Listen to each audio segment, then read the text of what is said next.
Hello everyone, and welcome back to the tavern. Ooh, I need to turn on my light source. Hold on, I'm gonna restart that.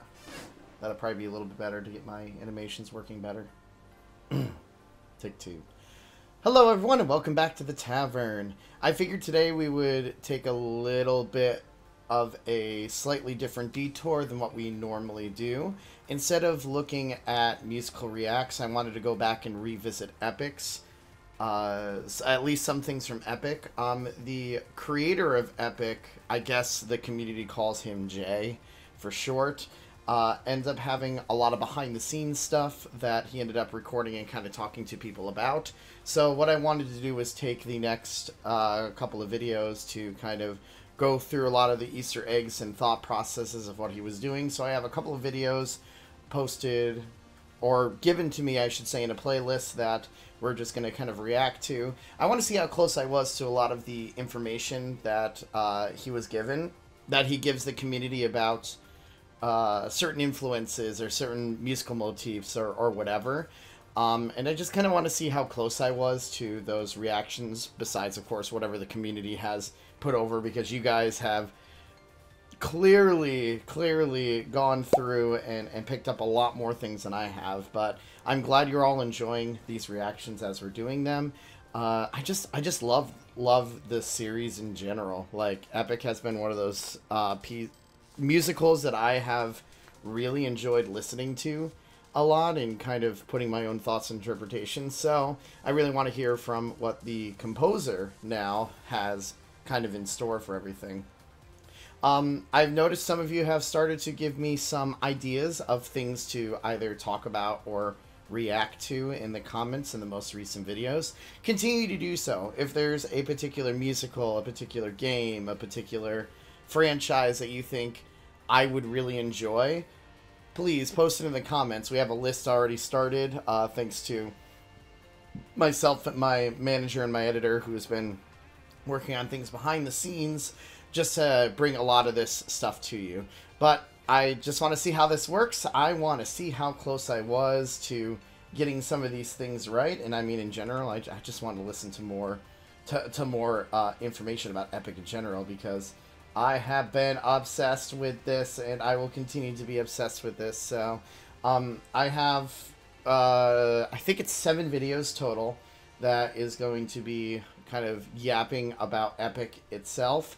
I just want to listen to them and kind of react to there so I can kind of get the songwriting process and things like this. So let's start immediately off with Jay's ideas about his songwriting, and I want to see if I was close at all to some of the things that I might have picked up on. I often get asked what my songwriting process is like. Many times someone will ask me, oh, do you start with the lyrics first and then you put the music around it? Or do you start with the music first and then you start putting words on top of it? And the truth is, there aren't many consistent aspects of my songwriting process. Well, I mean, that makes sense, because each composer has their own way of writing things. I tend to like figuring out a chord structure first and then writing the music, and the lyrics come last. But some people are just inspired immediately by, boom, let's hit with lyrics and let's build around it. So I wonder also, wow, this is the first time me actually seeing him in person, and he really does portray Odysseus very well. Like, I know a lot of the animatics use his likeness to make Odysseus who he is from there, but that's spot on. I like what they did with that. If you were to ask me how long it takes for me to write a song, I would tell you any time between a day and a year. Accurate. I don't actually say that, but it's not false. The one consistent aspect of my songwriting process is that I never write lyrics without thinking of a vocal melody for those words as I write them. It's just not how my mind works. What I mean by this is that when I'm writing lyrics, I'm already singing them in my head. An alternative process to this that I don't do is writing down words and rhyming lines and then trying to create a melody for which those words can be sung. And those are like two of the major ways that most songwriters work with. It seems like Jay takes a lot from, I think of how Freddie Mercury used to do his music from Queen. Freddie typically ended up hearing some type of really interesting like melodic line in his head and then would form vocals around there. It's really cool to see like a musician's process from here, but a lot of us just hear these melodies in our head and kind of push forward. It's cool to see that though. My mind just doesn't work like that. It is impossible for me to detach words from their melodiousness. Okay. So when I'm writing lyrics, it makes sense. I'm never writing like, so if I pushed you, or if I came on too strong, or if I ambushed you, for that, I'll say I was wrong, with no melody supporting those words. It just doesn't sound I'm right. writing down the words with a vocal melody in mind, like this. So if I pushed you, or if I came on too strong, or if I ambushed you. Words and their melody. He has such a great voice, and every time I hear it, I just like, I squeal a little bit. Like, it's very rare for someone to have a very developed and beautiful falsetto voice, and he nails it every single time. But yeah, words and melody lines go together. It's how we end up getting those motives with a lot of how these pieces work. That's cool. I like it. Melodiousness are always attached for me.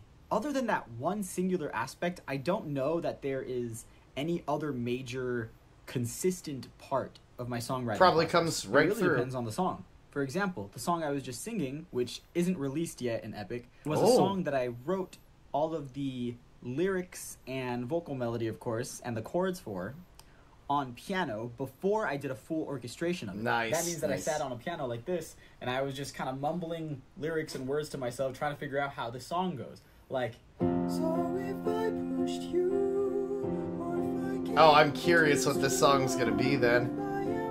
Unless it was already released. and then Beautiful. once I had an idea of how I wanted the entire song to go, and once I knew how it sounded in my head, then I went forward with orchestrating the entire thing.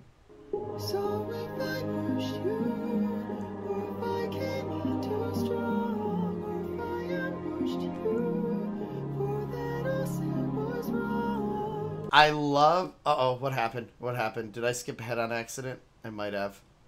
Maybe I didn't. I don't think I did.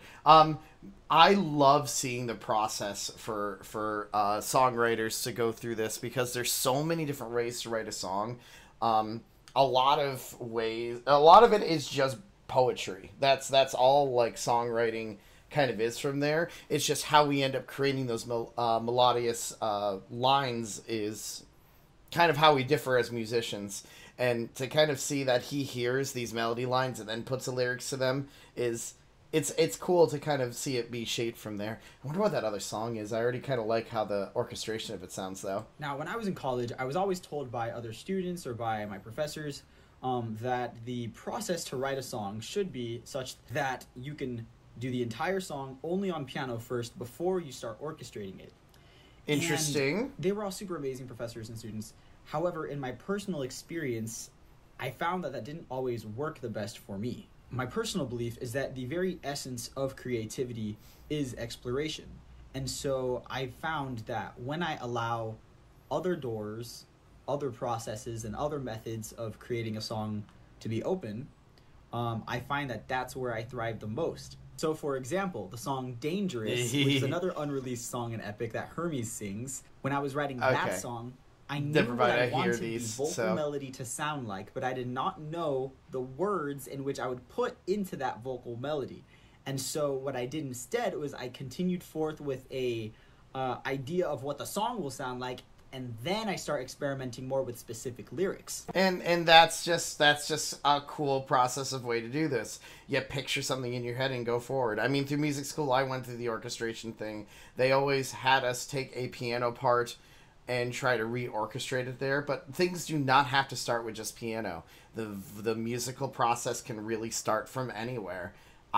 Piano tends to be the easiest thing because it is one of those like universal instruments that you're able to do any type of chords on, any type of progressions, and then build things up from there. But it doesn't have to start from there. Some of the greatest rock musicians in history just ended up writing things first with using a vocal line from there and going forward from there. I don't know. This is interesting, and obviously, I loved the Hermes song from there. So it's like Dangerous. I already recognize that. I bet you we already heard that first one somewhere. My Bartley brain is just very tired. I'm recording this the day after my subathon, and I was like in 8-9 hours of VR, so my Bardley brain's a little tired today, but I still wanted to see some of the behind the scenes thought processes with what Jay was doing. So I'm gonna stop yapping and let him continue yapping. So for example, I knew that I wanted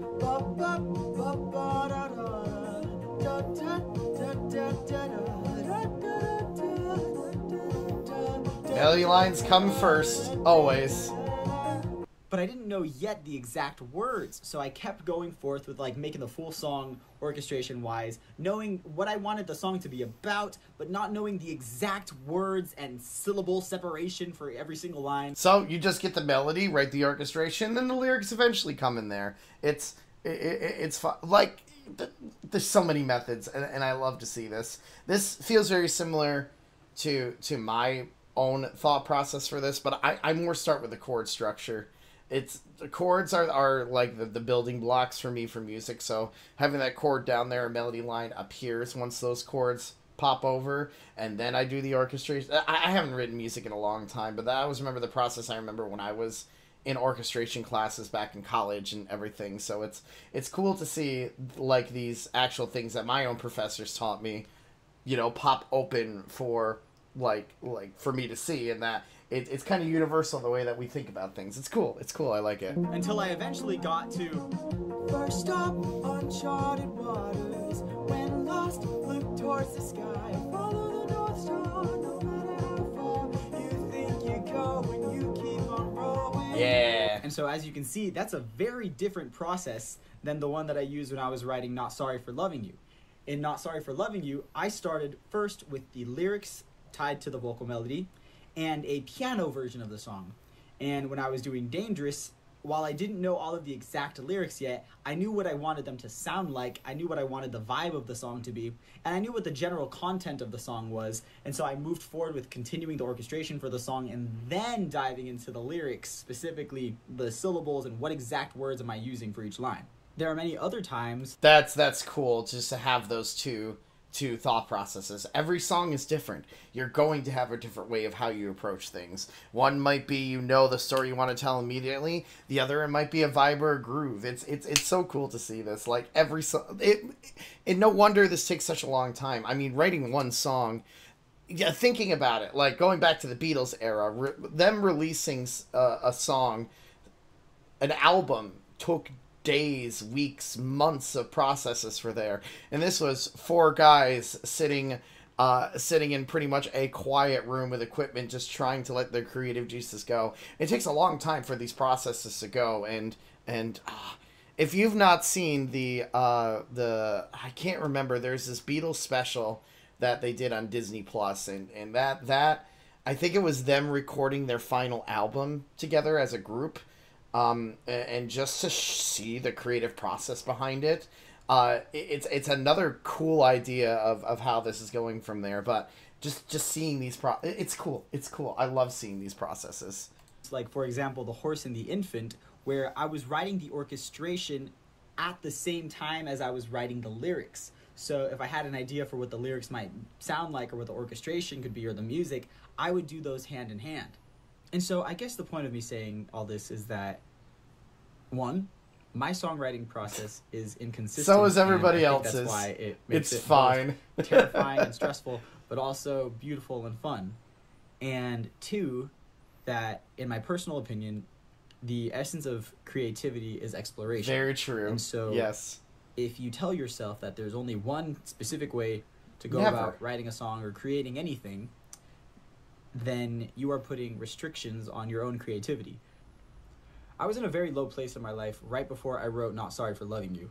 And I kid you not, I got inspired to write Not Sorry for Loving You when I was on the toilet and a video of Uncle Iroh showed up for me.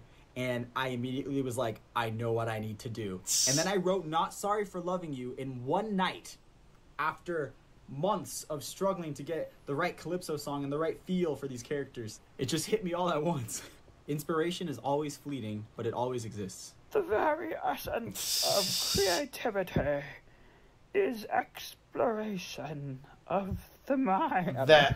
That is very true, though. You do need to constantly keep exploring in order to really, figure out how things really want to work from there. Like exploration, creativity is exploration. There's no correct way to do it. Some things might take you overnight to do. Some things might take you years. As long as you let that creativity open up when you want. It's cool. It's cool. That's really for anybody in any creative art form, whether it's content creation, music, art, story writing, whatever it might be.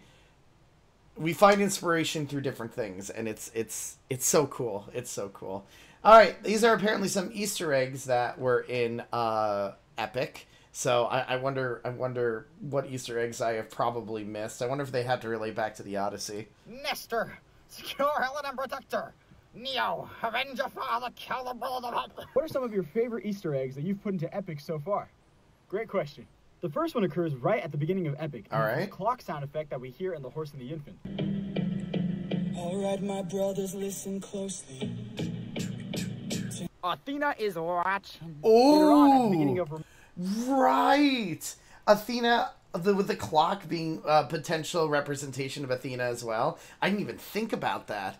Like, we always do hear a lot of the clock in the beginning portion of there whenever Athena is either watching or kind of going through some aspect like that. That's so cool. Wow. Okay.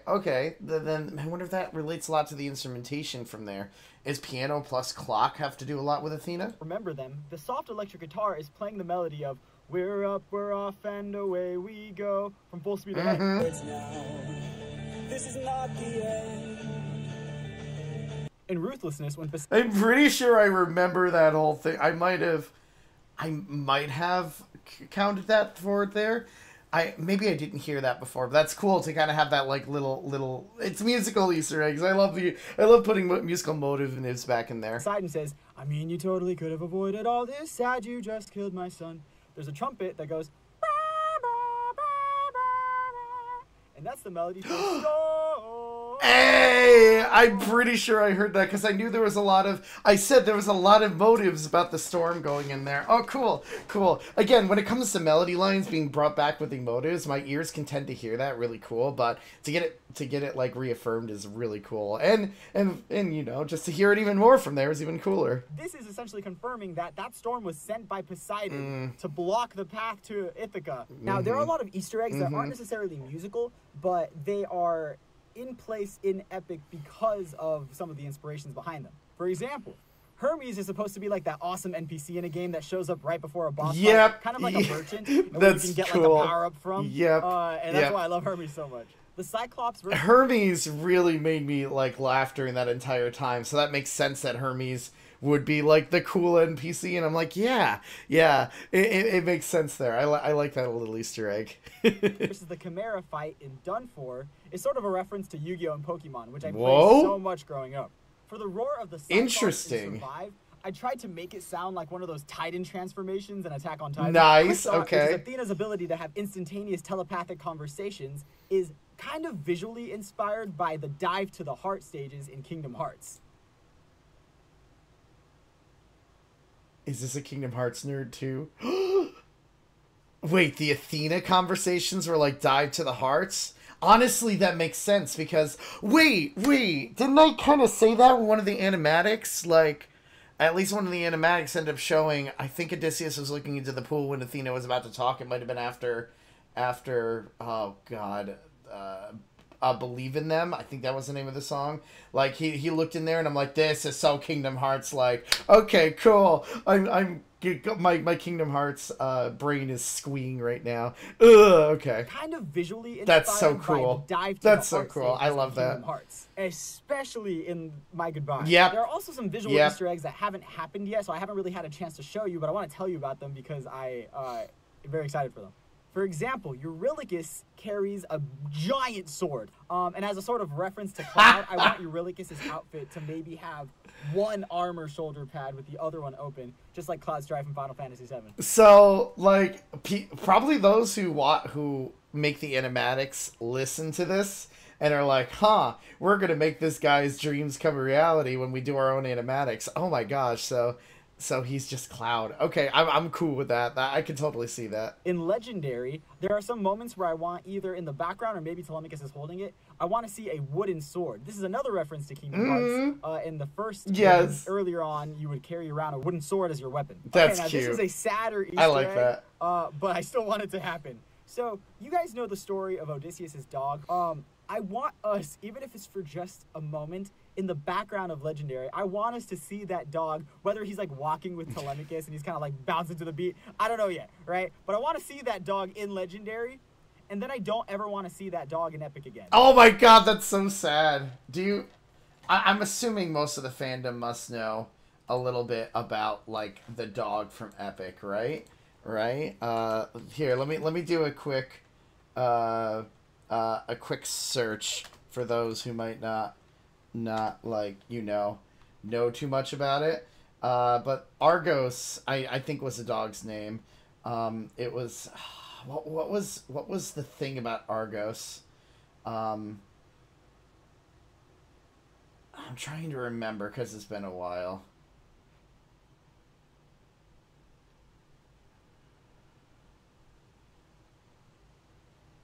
So sorry, I know this will have to be edited out as I'm just rereading through stuff from here. Like Argos, as soon as Odysseus like returns, I believe that's when he runs into Argos again. But at least in the Argos, I think Argos was dead when he appeared. When we reappeared, it was like, hi, here's my dog again, and now like the dog isn't around anymore. So I kind of understand what he's going along for that. Oh my gosh, if they did that, that would be kind of heartbreaking. That really would. But at the same time, I understand the one and done reference. It's like, Odysseus returns. Hey, dog. Oh, dog, and then bye, dog. I don't know, something like that. Dear Lord, that would be interesting. Another one of my favorite Easter eggs is the application of the danger is nearby motif in the song No Longer You. Specifically in the second verse, when Tiresias is singing, I see your palace covered in red. In the background, you can hear, that's really cool because way later on in the show, when we finally see song 38, Odysseus' name is being sung in the danger motif. So Tiresias is foreshadowing to that moment because he sees Odysseus' palace covered in red. So that means we must have the danger motive being that da-dum, ba-dum, ba-dum, ba-dum. What does that sound like again? Like, I need to hear that, like, one more time. Is nearby motif in the song No Longer like, You. just so I can identify, because I feel like he's teased it before, singing, but... I see your palace covered in red. In the background, you can hear...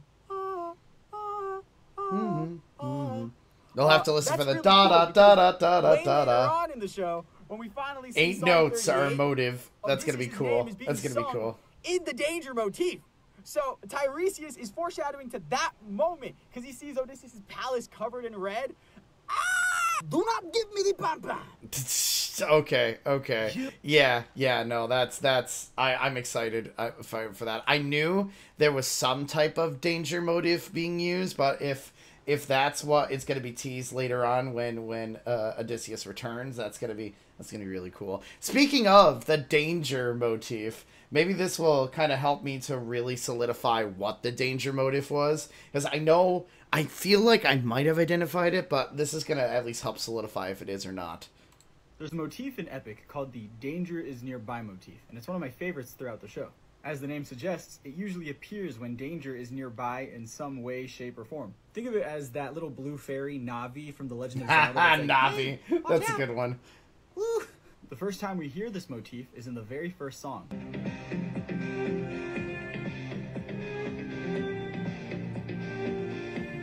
It is those 8 notes, okay. Alright, cool. What's cool about this motif is I try to incorporate it in other parts of the show in sometimes obvious and other times not so obvious ways. And one of my favorites is in Poseidon's reveal, because the way Poseidon's name is sung is the danger motif. Oh, that's so cool. Oh, that is so cool. I want us to, like, that, to be able to have that reaffirmed that that's what that was. Oh, we're gonna have to be listening for that eight note motif now. Da da da da. That is so cool. With using Poseidon's name from there. Oh, I love that. Oh, that is so clever. Now everyone's just gonna be listening for that constantly everywhere. I know I will be. I'll probably be re-listening to the whole thing, being like, this was here, this was here, this was here. I wonder how many of those I actually found. Did I find any of them? Or at least it's like, this sounds familiar. I don't know. I'm gonna have to rewatch through my own things now, apparently. The Sidon of Poseidon follows the melody of the danger is nearby. It's so good. Because the danger is right there. Still don't believe me? Check this out.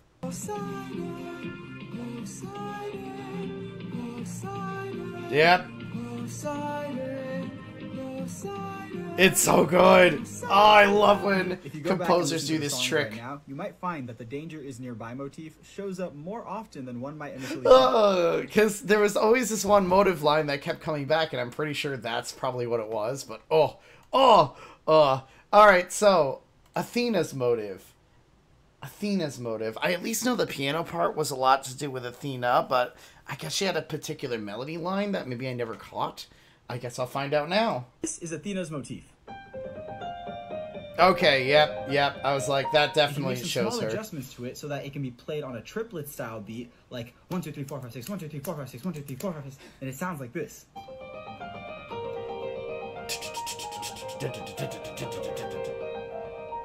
But like without messing up. And this is actually what we hear in song 8. Remember them? Finish it. No. No? What good would killing do? The reason why the triplets are significant is because later we find out the music of Poseidon is always in triplets. And this is a moment where Athena is being more on the ruthless side. However, if we wanted to have some fun with it, we could completely change the vibe of it by changing how I play the left hand. Check this out.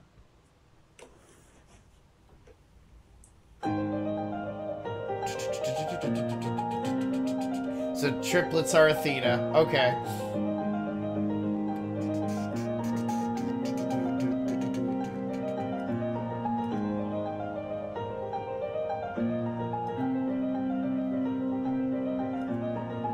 I'm never changing how I play the right hand, not the speed, not where I emphasize certain notes, but the way I play the left hand totally changes the vibe, whether I'm playing it in the triplets version or the waltz version. Anyways, I just thought that was really cool, and I thought you guys might enjoy that. And that's the fun thing about, like, the way motives work. With just a slight change of how one hand can function, you change the entirety of how the whole thing feels. I wonder if this, again, if this was Athena's motive to start out with, which reinvented with Poseidon, and I wonder if this eventually transfers into like a, hey, this is a complete like gods are coming motive thing.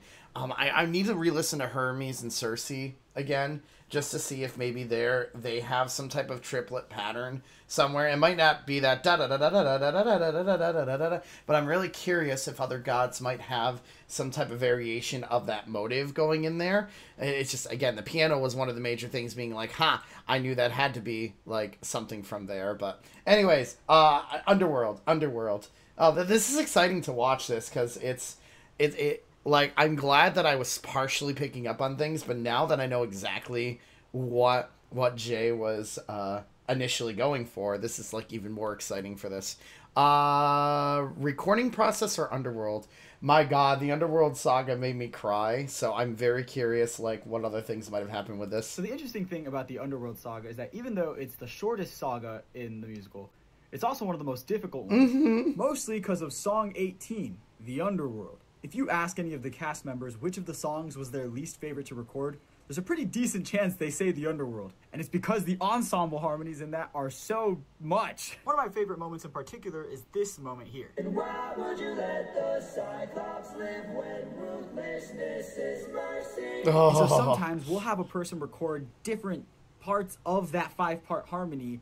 And so every single recording, with every single person who lent their voice as an ensemble in the song, we have to edit each of those and mix and master all of that. That adds up. That could be like 30 different vocal takes. God, that's a lot. Across like 6 different people for that one moment. Or like, check out this harmony. But in the underworld, your past is always close behind. On another It's front, so I wanted beautiful. to reorchestrate some of the later moments in No Longer You.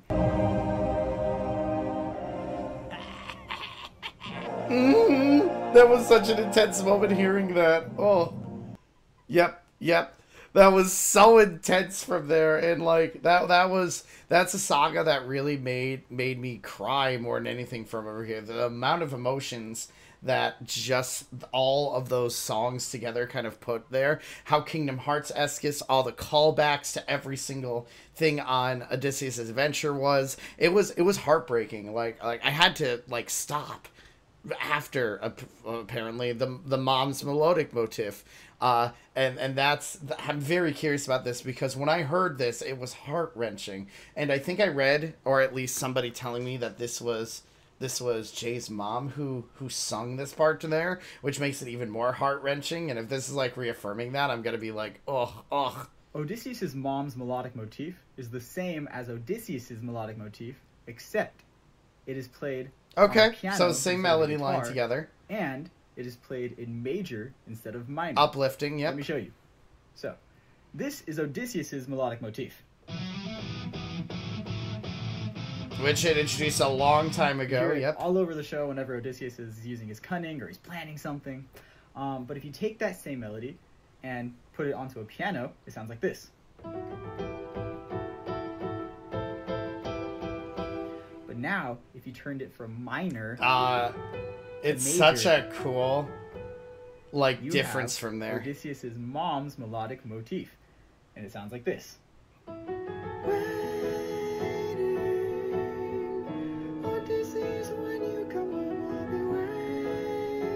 This was so beautiful.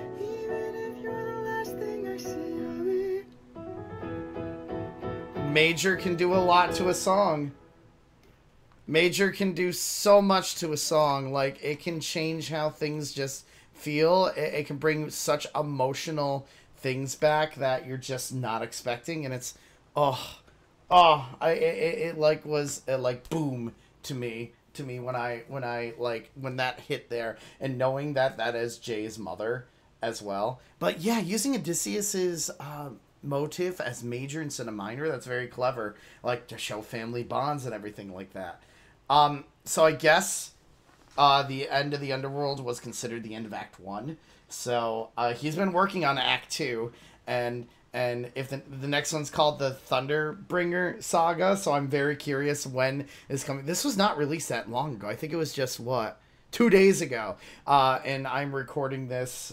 Oh man, when was I recording this? What's the date for this?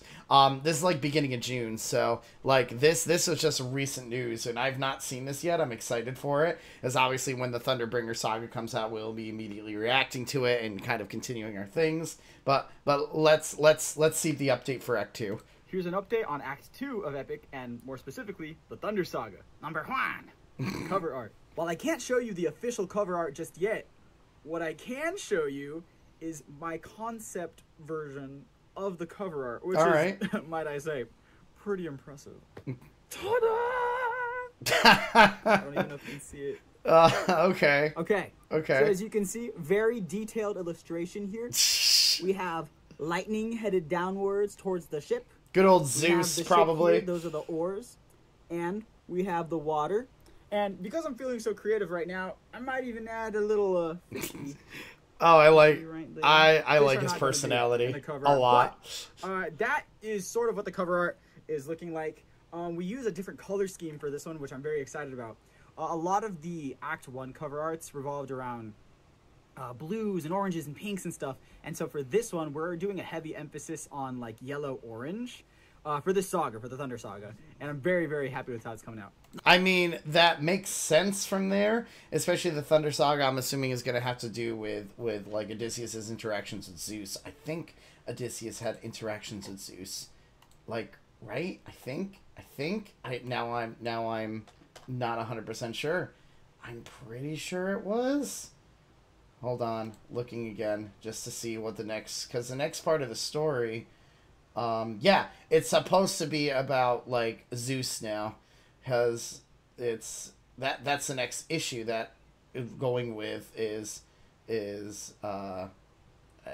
is issues with like Zeus from there, or at least somebody, or at least Helios. Yeah, so Helios is supposed to be like insisting that Zeus punish the crew. So I wonder if this is going to be the quote unquote punishment stuff, because there's supposed to be a shipwreck that happens here. So this might be like Odysseus's and his crew's interaction with having to deal with Zeus's punishment, essentially, which is exciting. I'm so excited to hear this. Number 2, the progress in the release date. I'm doing everything I can to make sure that you guys get this saga this year. Sooner this year than later. Since each saga has 5 songs, it means that it takes more time to prepare a single saga, because there are more instruments to balance, there are more voices to edit, there are more tracks to mix and master, and more emotional moments to capture. And sadly, there is only one what moment left in the show. Oh. So we will be having a funeral for that what. Some of the work is more time-consuming than difficult.